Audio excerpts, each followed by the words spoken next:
I'm Liz Hurley. Tonight, the Huntsville Housing Authority enforcing a new curfew and a tighter security measure in the LR Patton community after there were 2 deadly shootings there in just days. WAFA 48's Faith Delp spoke to housing officials about these measures and the residents who are hopeful but skeptical these efforts will curb recent violence. Residents of the LR Patton community tell me this used to be a quiet neighborhood, but after 2 deadly shootings last week, they're concerned for their children's safety. It has been ratchet, very ratchet out here. Not a safe place for my kids. Kayla Robinson has lived here for 6 months with her 2 children and says now she doesn't plan on staying any longer. Huntsville Housing Authority Executive Director Antonio McGinnis says resident safety is his #1 priority, and he is working to make residents feel safe again.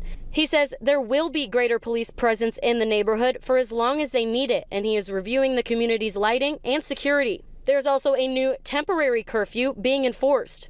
He says he is doing all he can on his end, but the residents have a responsibility as well. And what I've seen here lately is residents stepping up, speaking up.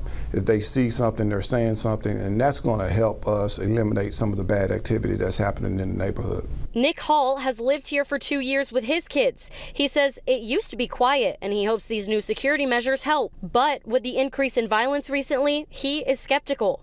It's going to help, you know. It's going to keep a lot of stuff down late at night, maybe. But people going to be outside. They're going to be. It's a good thought and it's a good gesture. But as far as it helping, maybe. McGinnis says the curfew time will only be released to residents and not to the public for safety reasons. He says most of the violence in this neighborhood is brought by visitors, not residents. Reporting in Huntsville, Faith Delp, 48 News, on your side.